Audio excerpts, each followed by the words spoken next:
Vamos agora ao segundo painel sobre o módulo fiscal eletrônico, convidando a Regine Muniz, servidora da Cefaz, para fazer a explanação acerca do MFE. Bem, gente, primeiramente eu queria agradecer a Arins, tá? Em nome da Germana, também o Conselho Regional de Contabilidade, possibilidade da gente mostrar um pouco do trabalho do MFE, que já está aí desde 2014 com o contrato inicial. Em 2016 tivemos o início do projeto piloto, né? E em seguida, agosto de 2016, o piloto com validade jurídica. Então, é um projeto que já vem aí há um bom tempo. E agora, em 30 de setembro, nós temos uma virada de chave que a gente considera que é o novo contrato, né? A partir de 1º de outubro, a gente tem novas etapas. E em 30 de setembro, entrando uma boa parte de contribuintes de grande importância. Tá bom? Eu vou dividir essa apresentação com o Fernando. O Fernando tem um conjunto de questões técnicas aqui para relatar. E eu vou também explicar aqui que eu fiz uma pequena adaptação à apresentação. Haja vista a demanda inicial tinha sido do CRC, e a gente fez um conjunto de demandas para ajustar aos colegas servidores fazendários. Tá bom? Lembrando também que as questões... as questões também em relação à legislação, é importante vocês se atentarem para o ajuste CNF 11/2010, decreto 31.922/2016, e Instituição Normativa 10/2017, que esses são os preâmbulos aí desse novo modelo de vendas destinadas ao varejo com operações destinadas ao consumidor final. Tá bom? Então, podemos passar aí, Fernando vai passar essas partes mais técnicas, até tem esse domínio, mas Fernando ele teve um papel fundamental desde que chegou a equipe. Então, eu acho que é uma forma da gente prestigiar a equipe de TI. Os trabalhos não poderiam ser possíveis na área de negócio se não tivéssemos essa parceria conjunta e muito próxima com os colegas da área de TI. Tá bom? Bem, pessoal, boa tarde. Eu vou estar explicando um pouco aqui, por alto, o modelo, né, do funcionamento da solução do módulo fiscal. Só para contextualizar, essa solução ela foi desenhada através por uma empresa, não é uma solução que foi desenvolvida internamente pela Cefaz. Então, assim como o DTE tem uma empresa contratada, e há 7 meses, mais ou menos, né, foi me dada a missão, eu sou servidor da casa, né, foi me dada a missão de absorver o conhecimento dessa solução para, num caso de continuidade, né, no caso de uma mudança de empresa, a Cefaz ser capaz de, ou então até no caso de internalizar a evolução dessa solução, ela ter o conhecimento, ser capaz de evoluir ou de passar a evolução da solução para uma outra empresa. Então, já nesse processo, a gente já identificou, né, uma série de melhorias que a gente vai poder implementar aí ao longo dos próximos anos. E, retornando aqui, né, ao objetivo da palestra, vamos apresentar aqui como é que funciona, para quem ainda, talvez alguns ainda não conheçam o funcionamento da solução. Então, a solução ela é composta por uma parte de software que fica aqui no PDV, né? Então, é aquele frente de loja, né, que está lá no comércio. Nesse frente de loja aqui, a gente vai ter aquele aplicativo comercial, né, que recebe os dados da venda. E aqui tem 2 componentes que são fornecidos pela Cefaz. Um é o Drive MFE, ele é responsável pela comunicação entre o PDV e o módulo fiscal, e o integrador, certo? O integrador / validador fiscal, né, ele é uma solução que ele vem fazer a interface entre o aplicativo comercial e o driver, né?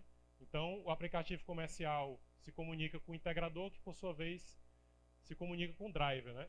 O PDV, ele, por sua vez, ele está ligado ao módulo, né? Isso aqui seria o equipamento aqui, que a Regiane trouxe até um exemplar aqui, né? Para quem não conhece o equipamento MFE, eu acho que tem colegas fazendários que estão aqui e, porventura, ainda não conheçam o equipamento, o hardware. A gente descaracterizou aqui a marca, para não haver nenhum problema, mas é esse modem aqui, que eu acho que boa parte das pessoas já o conhecem, né? Ele foi pensado para ser vendido em qualquer estabelecimento comercial. O fisco não quer intervir na compra, no local que deve ser vendido. O que deve ser uma preocupação do fisco é, sim, de um modelo que seja homologado por órgãos técnicos, no caso, credenciados pela COTEP, que hoje são 5. No estado de Ceará, como ele tem uma especificação própria, esse modelo tem sido constantemente homologado por um órgão técnico, que é o Inatel. Tá? E hoje a gente tem 5 fabricantes, Daruma, Dimep, Gertec, Tanca e Elgin, tá? Para vocês divulgarem aí com os clientes de vocês. Tá? Voltando aqui, né? Então, o PDV, né, por sua vez, ele está ligado ao módulo através de conexão USB. Certo? Recentemente, isso já é uma melhoria, né? Veio já com esse trabalho da gente. Ele vai permitir, além de USB, a conexão via rede, né? Tá certo?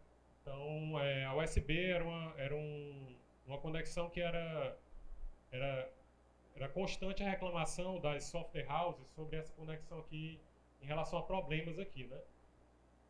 Nós mesmo, quando a gente está, às vezes, até conectando um pendrive ou um computador ou um celular no computador, a gente se depara, às vezes, com um problema que o computador não reconhece dispositivos através dessa interface. E o módulo, por sua vez, ele tem 3 componentes de software aqui, certo?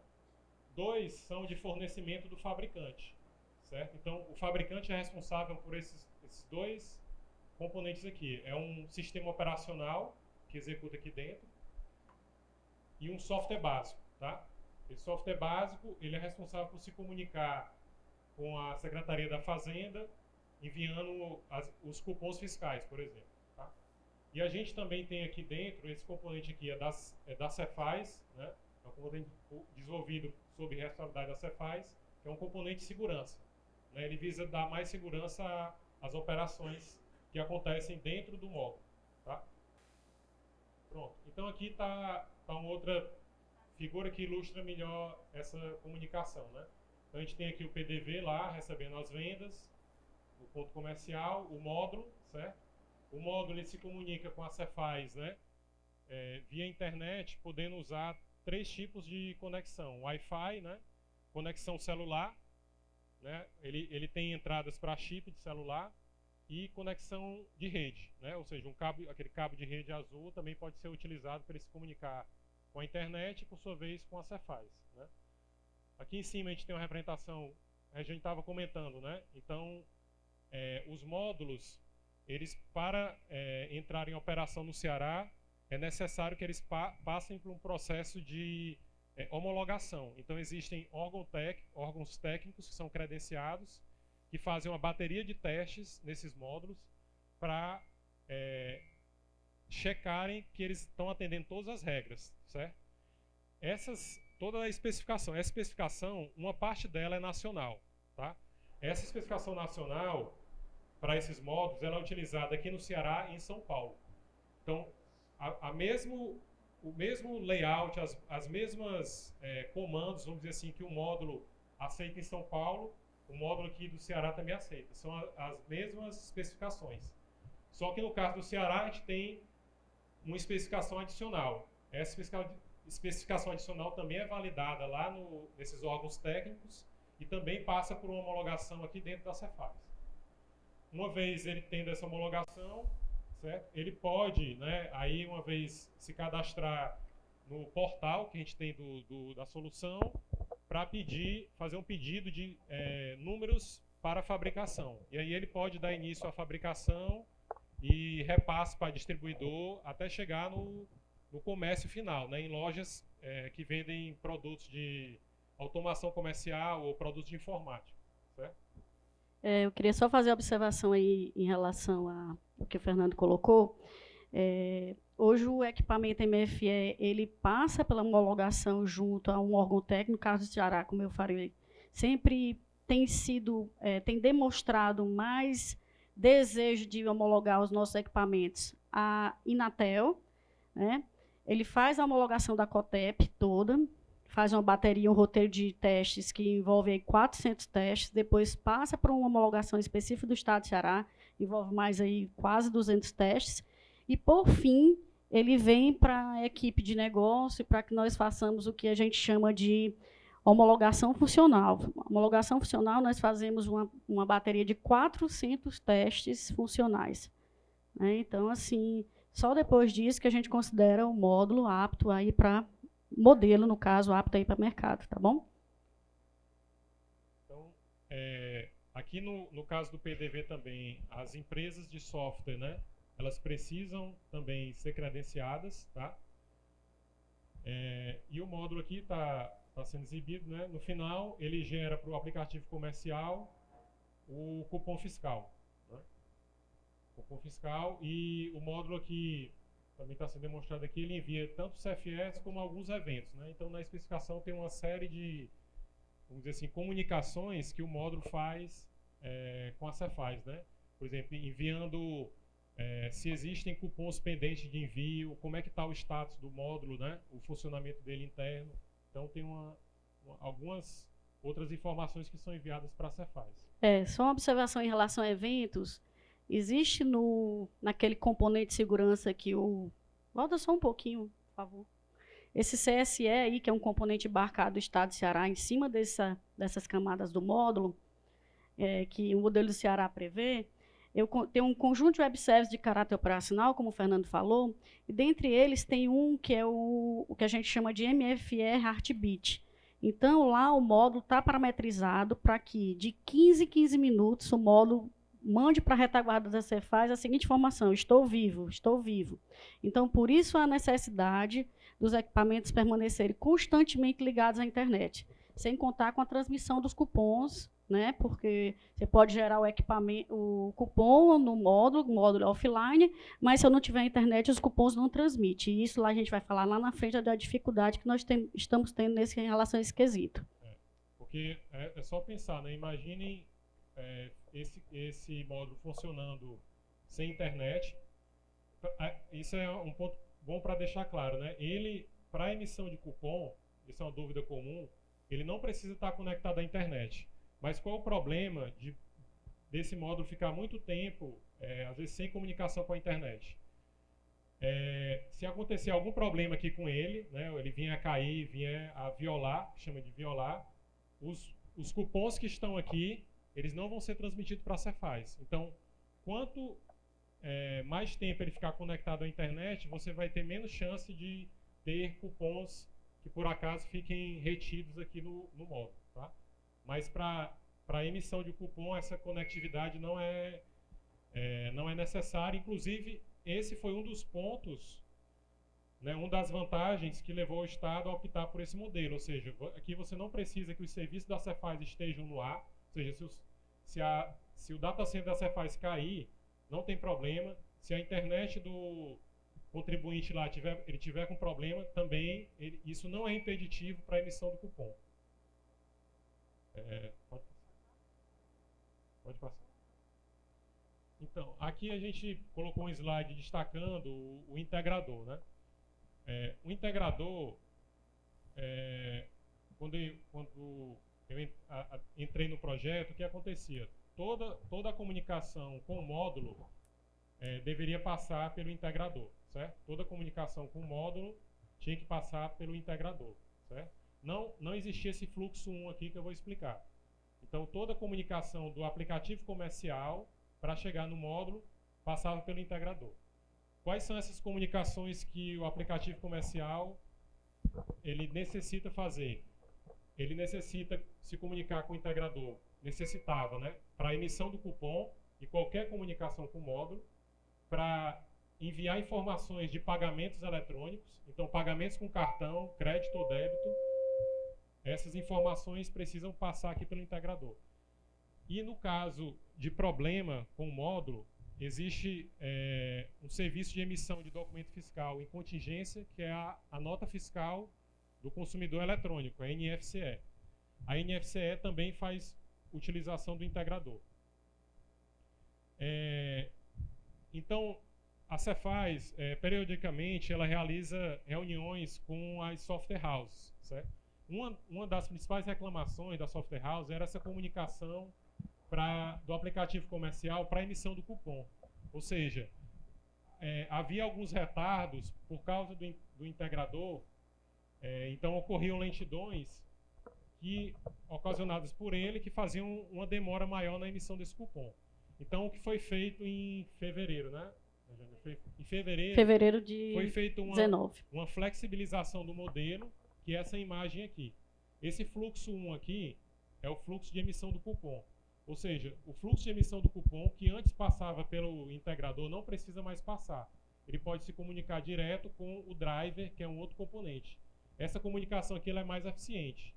Então, se algum contribuinte está tendo algum problema relacionado à lentidão, uma primeira medida de melhoria é passar a utilizar as versões que fazem essa comunicação direta aqui. Então, essa comunicação direta, quem já fez o uso, né, software house que já fez essa migração, reportou para a gente uma melhoria no tempo de emissão do cupom. Tá? E esse fluxo 2 continua inalterado, que é o quê? A parte de emissão de informações de pagamento, certo? E NFCE. Porque aqui, no caso, ele tem que ir pela internet, então não teria como não passar pelo integrador. Então, esse é o modelo recomendado hoje pela Cefaz, certo? E mais um detalhe ainda, que existem alguns aplicativos comerciais que não estão trabalhando esses fluxos aqui, 1 e 2, de forma independente. O que eu quero dizer com isso? Existem alguns aplicativos que trabalham da seguinte forma. Eu primeiro envio as informações de pagamento para cá, espero a resposta, para depois fazer esse fluxo 1 aqui. Isso não é a recomendação. A recomendação da Cefaz é fazer o fluxo de geração do cupom e as informações de pagamento serem enviadas de forma em paralelo, independente. Tá? Um fluxo 1 não depende desse fluxo 2. Tá? Então, essa é a recomendação. Então, se por acaso tiver algum problema aqui nessa nuvem, certo? Ou na internet do contribuinte, essas informações aqui de pagamento, ele pode enviar a posteriori. E faz o fluxo aqui de emissão do cupom, que não tem nenhuma dependência com a internet. Certo? Então, aqui é a parte de operação, né? A gente recebe os grandes benefícios que a gente teve em relação à adoção da solução MFE. Uma coisa que não temos como ser indiferente é o recebimento dos cupons gerados em tempo real. Então, fica a critério da Secretaria que esse módulo envie baseado em determinados parâmetros. Eu posso definir desde a quantidade, eu posso definir que cada cupom gerado seja transmitido naquele momento, ou eu posso definir que aquela transmissão seja baseada em intervalos de tempo. E aí vai depender do perfil do contribuinte, da nossa retaguarda, toda essa questão. Recebimento de eventos operacionais em tempo real. É aquela questão que a gente falou um pouco do Heartbeat, né?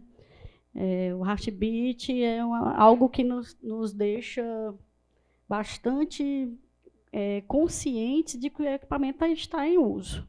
Então, assim, o contribuinte tem um equipamento mandando Heartbeat durante o dia todo. No dia seguinte, novamente, e não chega nenhum cupom, tem algo errado, né? E a gente, como consumidor final, passa em frente àquele estabelecimento e vê o estabelecimento de portas abertas. Então, isso aí nos traz uma informação que anteriormente nós não tínhamos. Informação das vendas realizadas com cartão de crédito e débito em tempo real, que é uma informação que advém da questão do integrador fiscal e do validador fiscal de pagamento. E como uma continuidade, todo o processo que iniciou lá em 2007 em relação ao SPED, né, de todos os documentos partirem para um padrão baseado em XML, e a gente agora chega no mundo do varejo, no mundo do consumidor final. Né? Então, a gente tem documento fiscal eletrônico destinado ao consumidor final em formato padrão. Então, são esses os principais benefícios. A gente trouxe um pouco dos números atuais, uma demanda aí do CRC, o Eliezer nos passou essa preocupação aí desses números, né, Eliezer? É um número assustador.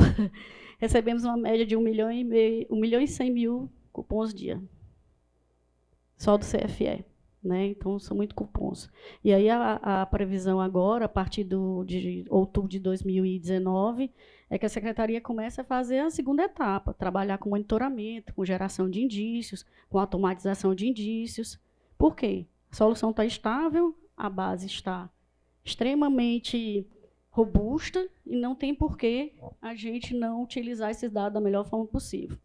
Em relação à obrigatoriedade, a gente já tem 82% das atividades econômicas obrigadas. Então, o decreto... A normativa 10/2017, a última obrigatoriedade, agora até 30 de setembro de 2019, que vai entrar agora o grande desafio, que são os supermercadistas. Né? Mas, mesmo assim, a gente ainda precisa legislar em cerca de 18% de quinais.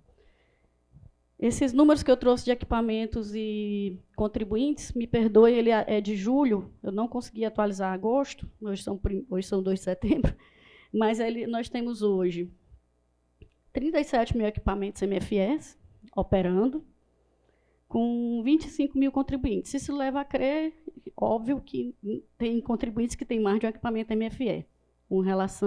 Essa correlação é mais de 1 para 1. E a gente tem um atendimento das demandas de vocês 24/7. 24 horas, 7 dias por semana, através de alguns mecanismos. Chat, e-mail, o mfe@cefaz.ce.gov.br, o suporte.mfe@cefaz.ce.gov.br, a URA do call center, a opção 4, que funciona nesses 24 horas por 7 dias de semana. Então, isso é um diferencial que a gente conseguiu ao longo desse tempo. Passar? A gente traz um pouquinho, em cima desse alinhamento que a gente queria fazer com o pessoal do CRC, o que é que o contribuinte precisa estar atento a partir de agora. Né? O processo de baixa cadastral, o que é que a gente verificava? Havia, né, Frutuoso, um processo de baixa cadastral e o contribuinte, muitas vezes, esquecia de dar baixa no módulo. Com a gestão normativa da Rede Sim, as coisas estão bem claras lá, né? E a gente está correndo atrás das integrações. Isso não deve mais acontecer, porque o contribuinte tem a obrigatoriedade de fazer a desativação do módulo, né, no momento que ele pede uma baixa cadastral, né? Porque senão ele fica com aquele equipamento pendente por um tempo que pode trazer prejuízos a ele.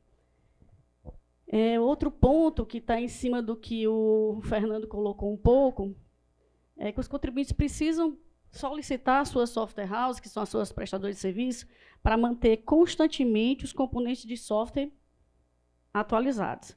Então, no momento que a Secretaria lança um Drive MFE novo e coloca no portal CFE, no momento que ela lança um componente de segurança novo, apesar desse não ser atualizado pelo contribuinte, sim pela própria Secretaria, essas coisas têm que ser atualizadas o mais rápido possível. Integrador tiveram mudanças significativas. Então, é importante que o contribuinte, ou sua software house, eu falo aqui contribuinte porque vocês representam os contribuintes, são os clientes de vocês.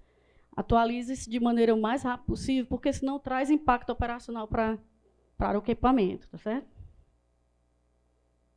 E acompanhar os comunicados da Cefaz via redes sociais e os portais. Então, tudo que a gente faz, a gente comunica nos portais, nas redes sociais. Então, acompanhem com um hábito, porque é o melhor caminho para vocês entenderem o que é que está acontecendo e que tipo de melhoria vocês podem se apropriar o mais rápido possível, tá ok? Passar mais um?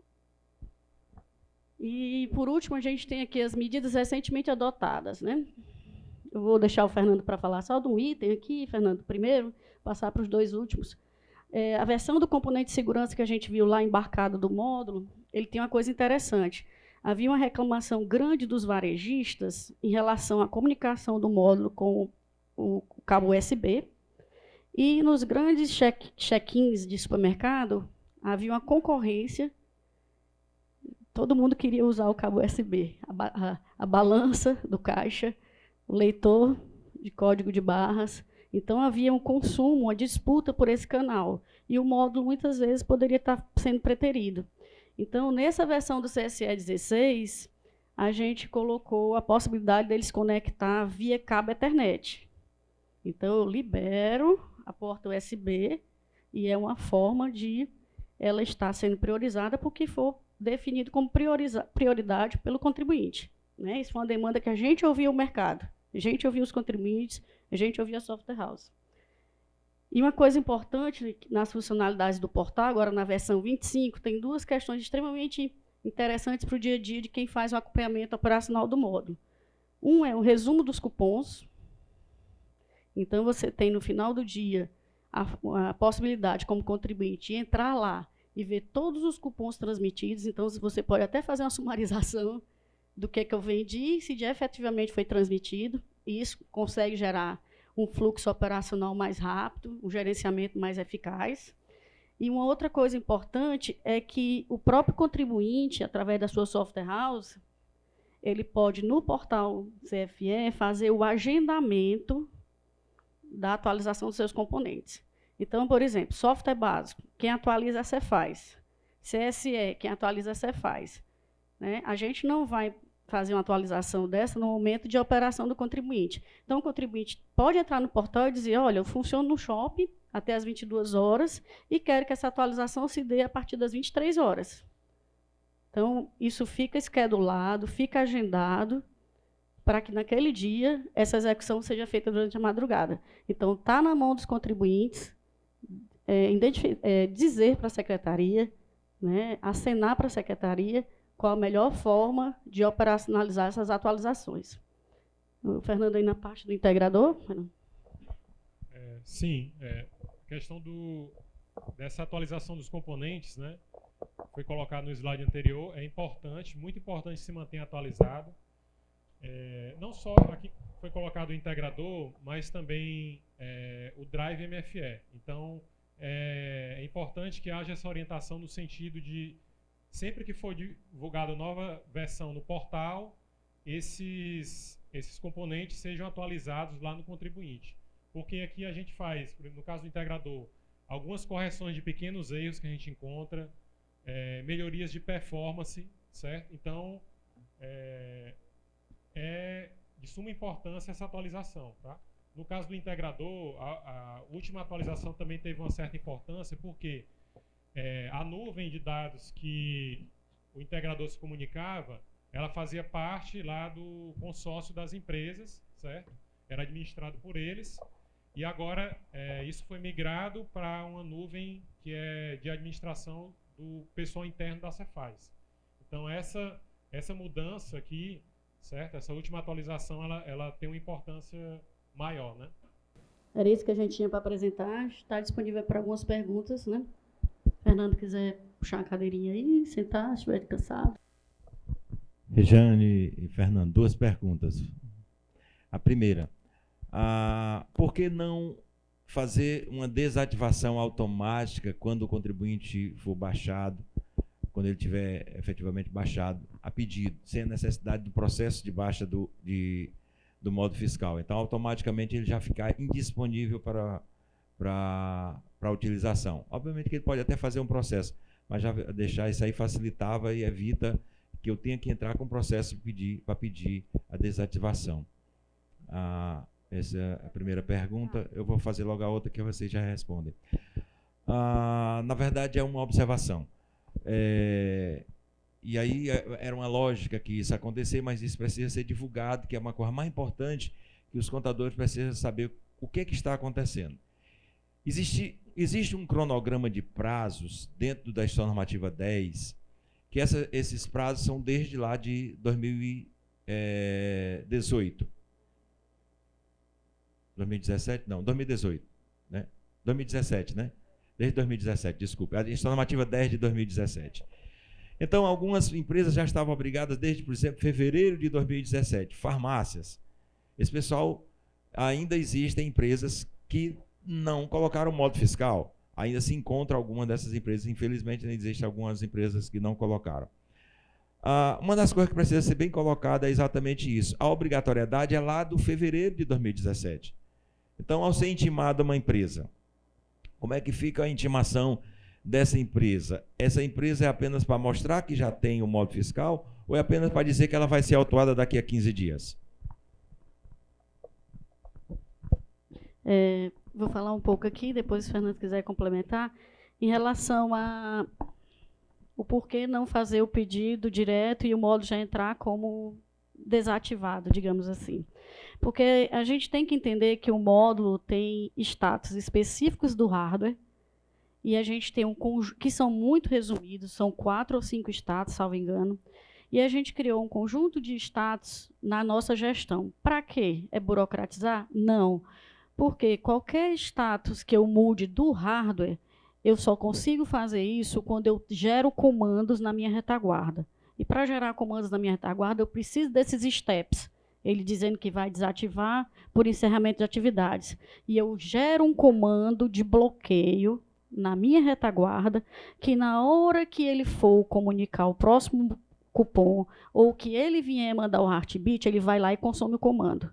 Entendeu? Porque a gente tem que entender que os status são distintos. E se eu colocar só na retaguarda módulo desativado, na prática ele não está desativado. O hardware continua desativado porque ele precisa de 2 procedimentos no software de ativação do fabricante.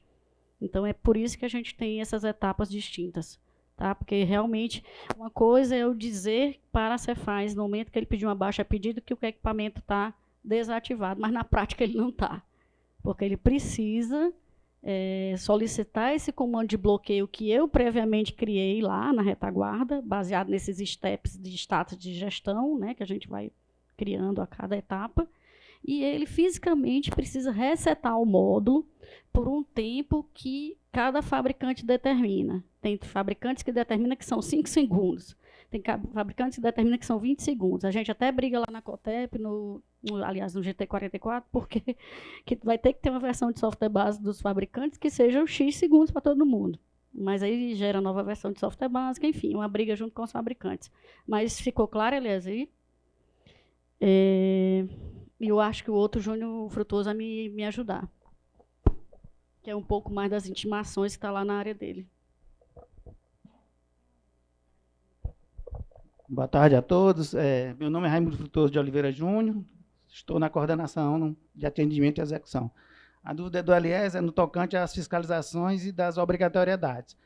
As obrigatoriedades partiram a partir de 1º de maio de 2017, certo? Então, essas obrigatoriedades foram a partir de 1º de maio. No setor farmacêutico, praticamente, todo o setor já está dentro do sistema, né? Porém, o que o Eliezer está perguntando é o seguinte, vamos lá, o cara está obrigado e ele não está utilizando o módulo. As intimações que estão sendo feitas, elas não estão dando espontaneidades. As intimações estão no seguinte sentido, a empresa está obrigada, até a data da ciência, a demonstrar ativação, vinculação e compra do módulo. Então, se esse módulo não foi adquirido até a data da ciência, já cabe a autuação. Por quê? Artigo 2º, parágrafo único da Instituição Normativa 33/93, que não dá espontaneidade. Artigo 138 do CTN, também, que não dá espontaneidade. Uma novidade para vocês é que já existe uma norma legal, certo? Que já estabelece a autuação automática. Nós já estamos trabalhando um formulário, por enquanto, como o DT ainda não está em pleno uso, né? Então, a gente vai fazer um auto automático. Certo? Então, esses contribuintes que ainda não aderiram ao módulo, nós já estamos com um projeto de fiscalização em curso, com mais de 1.700 contribuintes, sendo objeto de fiscalização tanto pelo nosso órgão, que é a COAT, a CESAT, estão fazendo esse trabalho, também conjuntamente com a SESEC, fazendo essas fiscalizações. Então, é muito importante que todos tenham aderência a esse novo sistema. Muito importante mesmo, porque a nossa intenção é que todos estejam dentro do sistema.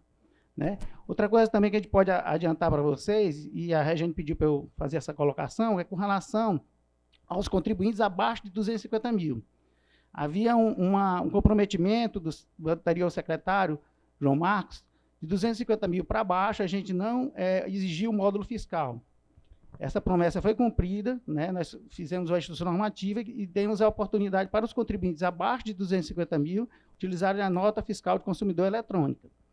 Porém, esse controle nosso vai agora sair da teoria para a prática. Ou seja, nós estamos saindo nos próximos dias com um comunicado, vamos utilizar o CIGET ainda, para os contribuintes que estão ultrapassando esse perfil de 250 mil para adquirirem um módulo fiscal. Nós vamos dar um prazo mais ou menos de 30 dias. A gente quer que todo mundo tenha aderência ao sistema, né? A nossa intenção é atuar na última consequência mesmo legal.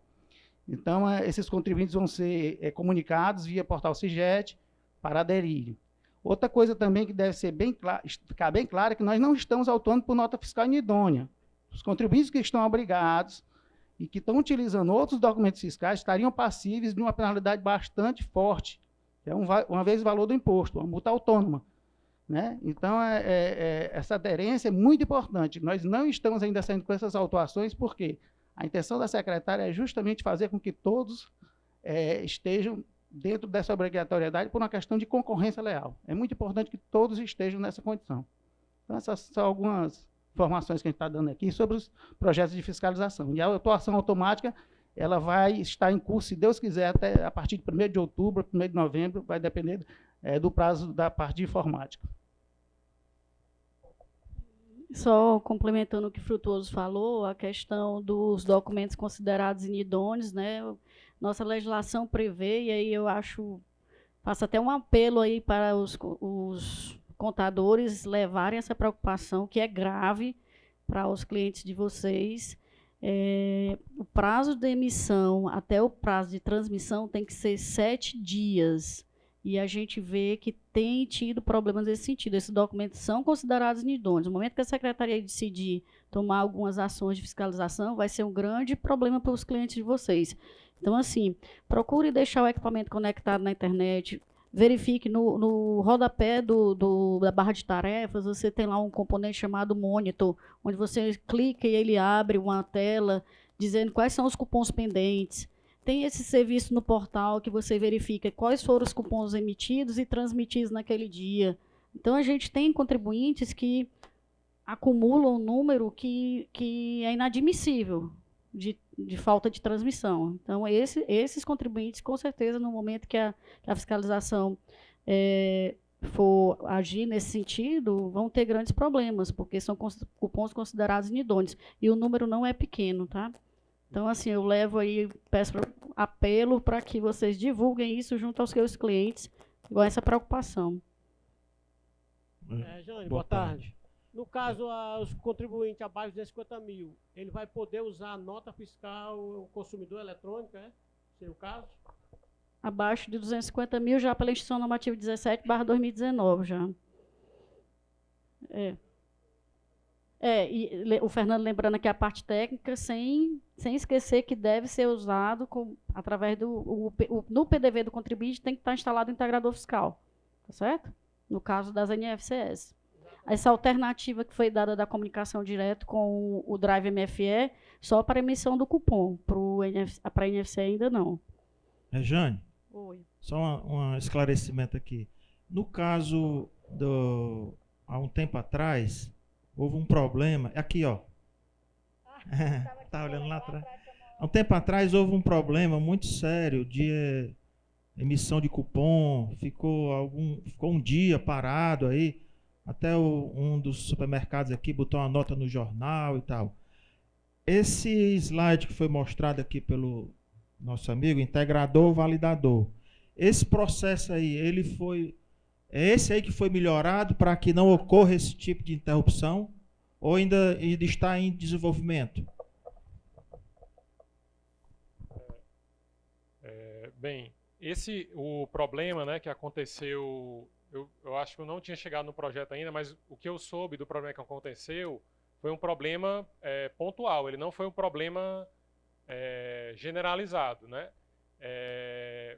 Foi feito, claro. Mas mesmo assim, algumas lojas sentem dificuldade porque demora a Cefaz dar o retorno para a emissão do cupom. É isso aí a minha dúvida. Isso aí já foi melhorado esse processo ou ainda está em fase de melhoramento? Sim, pronto. Ó. Até como eu estava explicando aqui, e esse funcionamento ele não é de hoje, ou seja, isso é importante até que, porque existe um conflito de informação entre, eu acho, software house e Cefaz. Mas aqui a gente quer deixar até bem claro que é o seguinte: a emissão do cupom fiscal não depende de internet, não depende de algum serviço da Cefaz estar no ar. Então, se alguma software house usa isso como um motivo para a demora da emissão, isso é inverdade, porque o módulo, a solução dela, foi feita para funcionar de forma offline. Pode acontecer problemas aonde? Nos componentes. Não é problema de comunicação com a Cefaz. Já foram identificados no passado e até recentemente problemas de funcionamento nesses componentes, correto, certo? Então, nesse caso específico da parada, foi um problema justamente de atualização, ou seja, a atualização se mostrou incompatível com o software comercial daquele contribuinte, mas não foi um problema generalizado, certo?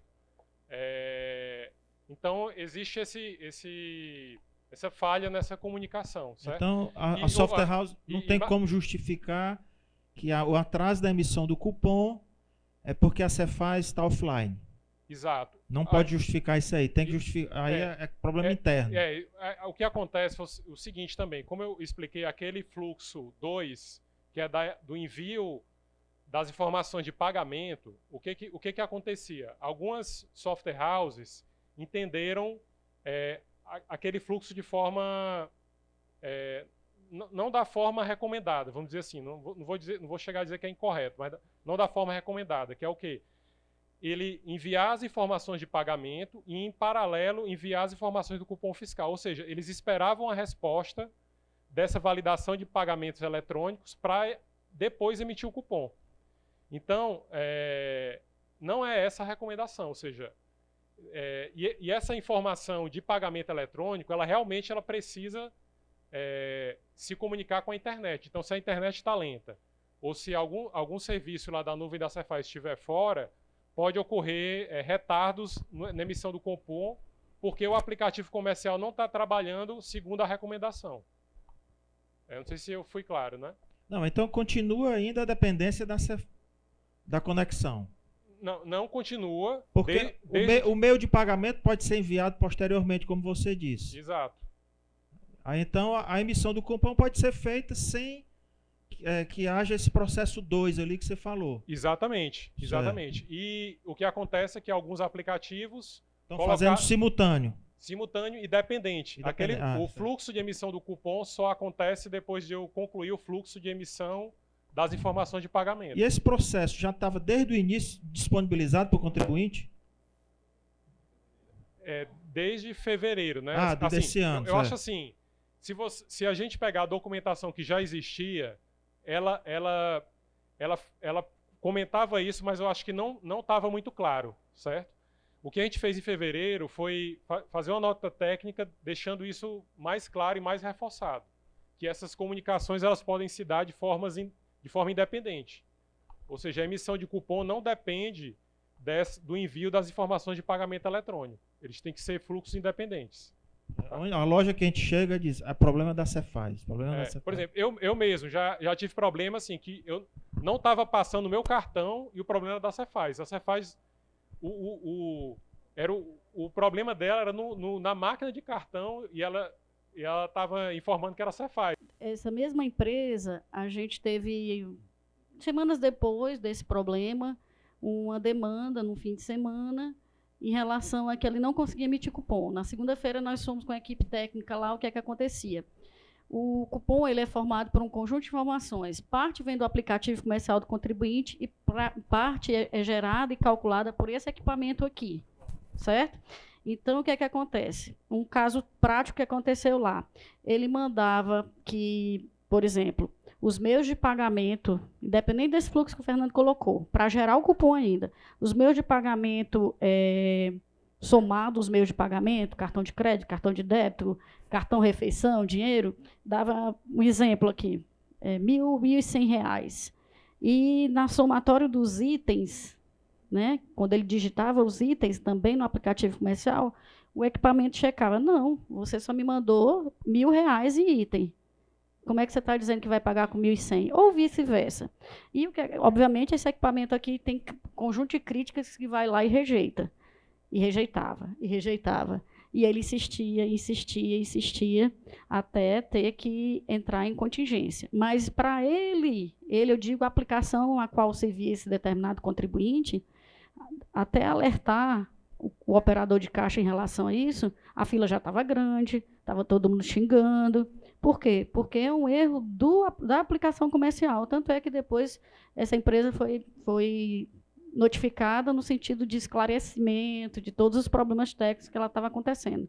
Então, assim, é mais fácil na hora lá se colocar qual é a culpa, né? Mas a gente, quando vai em loco, muitas vezes a gente vê que tem problemas da estrutura do contribuinte, de algumas liberações de acesso que não são feitas para devidas atualizações, o próprio aplicativo comercial que talvez não tenha se desenvolvido com as melhores práticas, entendeu? Então, tem um conjunto de observações que a gente faz nesse cenário. Ok, eu tenho uma pergunta para acho que é para o Frutuoso. Dentro do limite lá da dispensa dos 250 mil. Certo. Aqui, só um instante. Considerando uma pousada que fatura mais que 250 mil de serviços, mas o valor de comércio, que é o que ela vende lá no frigobar, água, refrigerante, alguma coisa assim, que é o que compete à Cefaz, está abaixo de 250 mil. Qual o valor que vai ser considerado para análise da dispensa? Porque nós já fizemos solicitações ao núcleo e está sendo negado porque o faturamento da empresa de serviço total que foi enviado no PGDAS, né, está acima do 250 mil. Certo. Alô? Pronto. Sim, realmente essa daí foi uma dúvida que chegaram algumas pessoas lá de Aracati, Canoa Quebrada, vieram conversar comigo, certo? Por causa dessa cobrança. Nós estamos saindo já com essa operação do projeto MFE, abarcando os incisos 3 e 4 da Instrução Normativa 10/2017.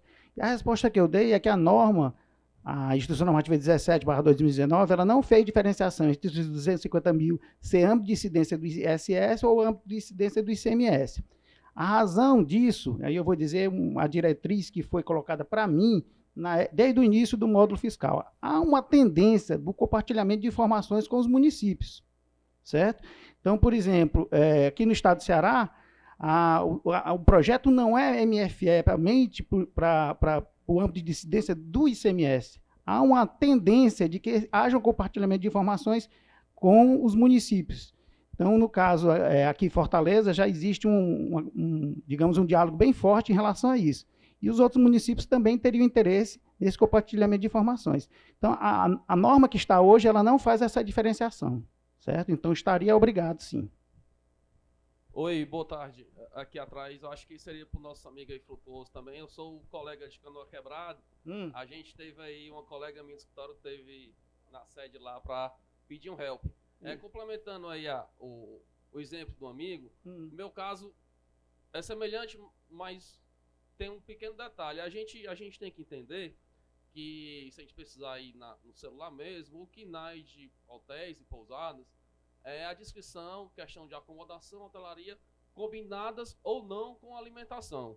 A gente tem que entender que pode ter alguns empreendimentos que realmente, de fato, não exercitam a comercialização. Não vendem bebidas, não vendem alimentos, até porque, de fato, eu posso dizer com mais clareza que é uma área, é um segmento da hotelaria que não traz tanto resultado, não traz tanto lucro. Então, alguns não têm, alguns vão deixar de vender por causa da obrigatoriedade, mas existe essa questão pontual na Cefaz da obrigatoriedade da compra do MFE.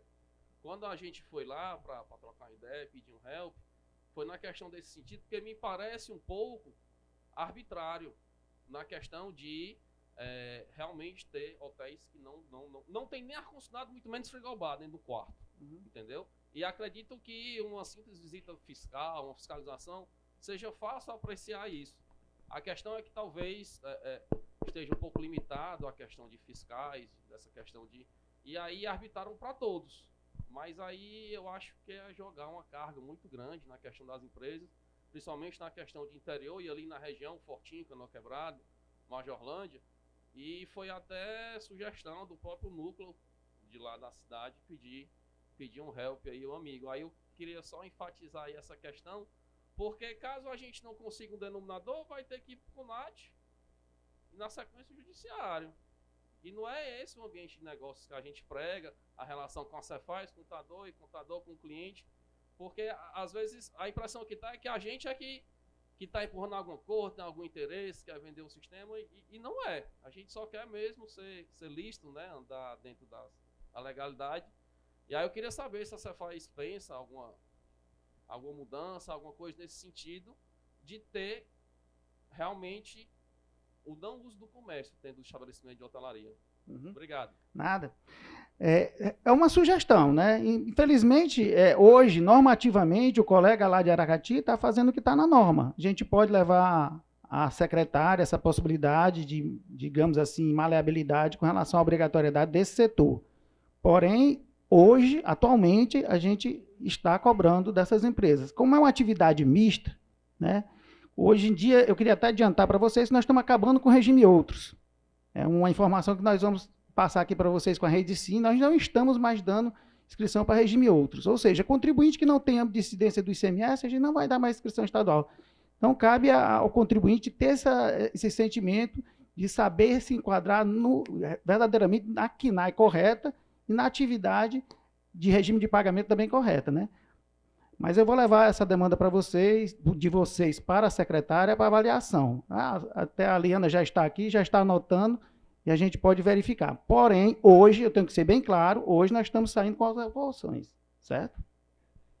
Boa tarde. Opa. Aqui, de manutenção? Ó, regime outros, não existe a necessidade de ter inscrição estadual. Depois que nós fizemos esse barramento, nós não tivemos nenhum problema. A gente conversou com o Siduscom anteriormente e, na verdade, não está havendo resistência. O que é que acontece? Nós estamos, digamos assim, facilitando o trabalho de vocês. Com a Rede Sim, que o Nonato vai fazer a apresentação, nós estamos dando a inscrição estadual, então tivemos problema na primeira quinzena, mas agora o sistema já está mais estável, nós estamos dando a inscrição estadual, nossa meta é 72 horas, inscrição automática na maioria dos casos. Então, nesse caso do regime outros, a gente não vê necessidade de ter CGF. A empresa pediu um CGF. Boa tarde, aqui, Frutoso.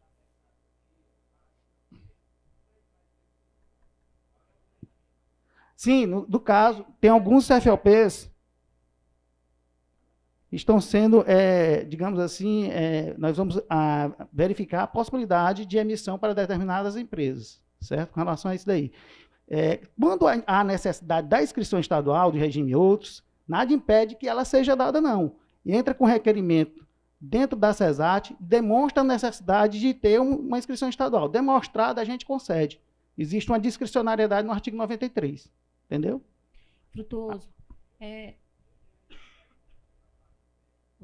Frutoso, por favor. Deixa eu só responder aqui. Pois não? Quem é? Não, sou eu. Frutoso. As empresas que têm vendas inferiores a 250 mil, há 2 anos já emitem somente a nota fiscal modelo 5. Mesmo assim, elas vão ser obrigadas a ter o cupom fiscal eletrônico? Olha, a obrigatoriedade do módulo fiscal, ela só existe... Não é módulo. Ela vende menos do que 250 mil. Certo. Então, ela vai ser obrigada, a partir do 1º de outubro, ao cupom fiscal eletrônico. Não. Deixa eu explicar. Não sei se eu fui bem claro. O que acontece é o seguinte, pessoal. Quando nós exigimos o módulo fiscal, havia obrigatoriedade sem limite de faturamento, certo? Não havia nenhuma concessão, certo? Anteriormente, o próprio João Marcos já tinha se comprometido com vocês em várias palestras, eu participei dessas palestras, que 250 mil ele ia desobrigar a compra do módulo fiscal. a doutora Fernanda, muito sabiamente, cumpriu a promessa do João Marcos. Então, ela saiu com a Instrução Normativa 17/2019, que diz o seguinte, ó, empresas que estão com faturamento total, né, não diferencia, abaixo de 250 mil, tem a possibilidade de não adquirir o módulo fiscal. Então, elas não adquirem o módulo fiscal e ficam utilizando o quê? A nota fiscal de consumidor eletrônica, que não exige a necessidade do módulo fiscal. É isso que a gente está explicando. Então, nesse caso, essas empresas, elas ficam utilizando outra plataforma, disponibilizada pela própria Cefaz, e não precisam comprar o módulo. O que é que nós estamos dizendo? Se a empresa extrapolar, aí sim ela começa a ter a obrigatoriedade de comprar o módulo. Entendeu? Então, essa concessão da Secretaria da Fazenda foi no sentido de minimizar o custo para os contribuintes de menor porte. Essa foi a ideia. Então, acima de 250 mil, e como é que se dá isso? Vamos lá. Na rede Sim, nós já estamos com a crítica. O contribuinte é obrigado, pela Instrução Normativa 10/2017, a ter o módulo fiscal. O sistema da rede Sim já faz o rastreamento e exige a compra do módulo.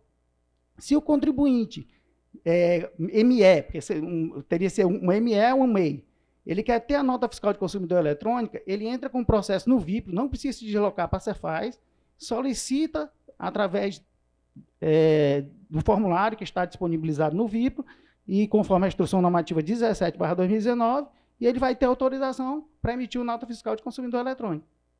Entendeu? Entendi, mas o problema é o seguinte, ele já usa a nota fiscal modelo 5, que é o DANF, conhecido por todos. Sim. Ele vai ter que parar de usar essa nota e usar Não, a nota só se ele for comércio varejista. Comércio varejista. Então, ele tendo comércio varejista, ele vai utilizar a nota fiscal do consumidor eletrônico.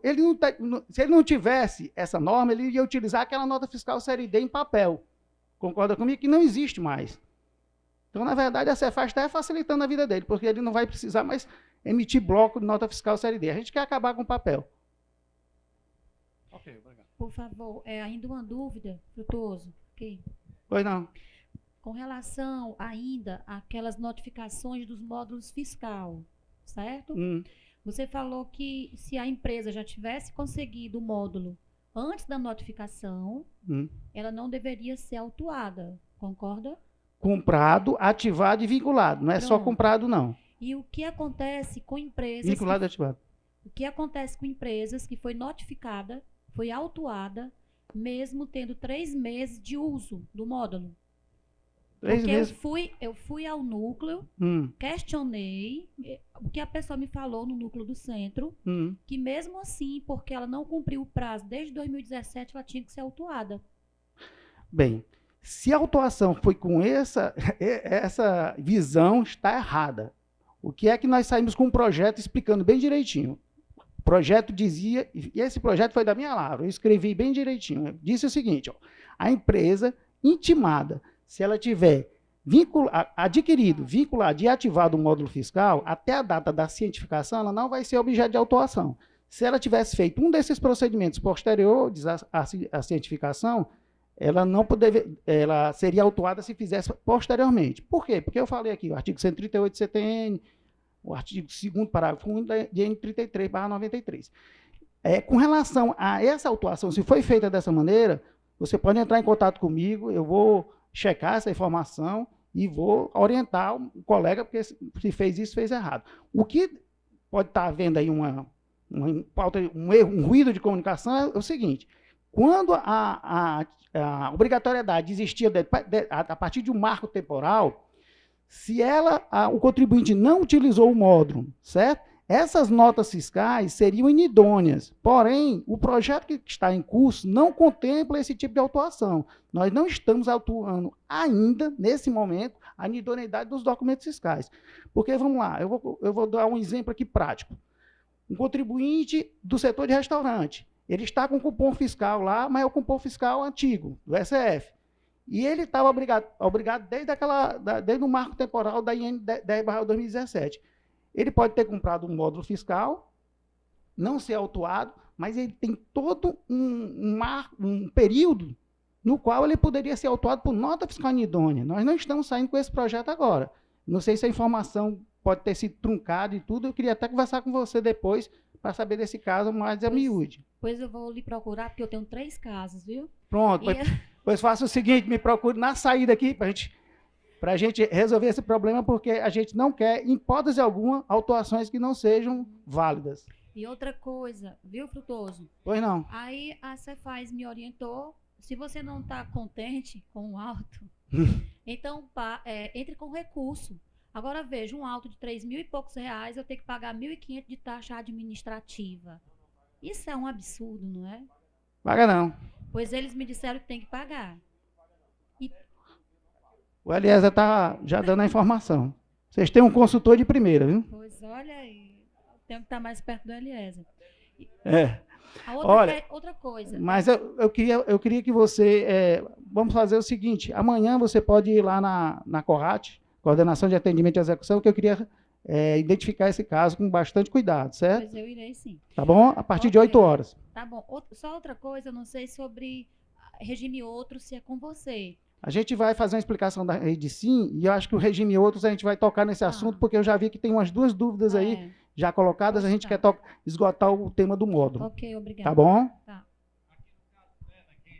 Nesse caso, você não vai receber só ela, não. Vai receber 2 ou 3. Pode fazer uma comissão. Porque também eu vou fazer fila. Se preocupe não, a gente está aqui para recepcionar mesmo. Quando a gente acerta, a gente acerta. Quando a gente erra, a gente tem que corrigir. Na realidade, o que aconteceu foi tal igual. Foi cumpridos os prazos, veio a multa nada mais, nada menos do que 6.000 pau e fração. Pagamos 50% desse valor. E foi comprado, porque foi dado um prazo de 5 dias. E nós compramos no prazo, com nota fiscal, com tudo e quanto. Aí quando bem não espera 15, 20 dias aproximadamente, aí vem 6.000 pau. Pronto, aí agora... nós trocamos 6.000 pau pela metade. Pronto, agora vamos clarificar a questão. O caso dela é diferente desse. Não, mesmo. Não, se você comprou depois foi antes? Não, dentro do referido prazo. Mas isso é que eu expliquei para você. Se o contribuinte foi intimado hoje, segunda-feira, e ele comprou amanhã, o auto de infração está correto. Por quê? Porque o termo de intimação era para aquisição até aquela data. Se a aquisição foi feita posteriormente, a ativação e a vinculação, qualquer um desses 3 procedimentos foram posteriormente feitos, a autuação está correta. Por que está correta? Porque o CETEND diz que não existe espontaneidade depois do início da ação fiscal. O artigo 2º, parágrafo único da IN 33/93, também fala a mesma coisa.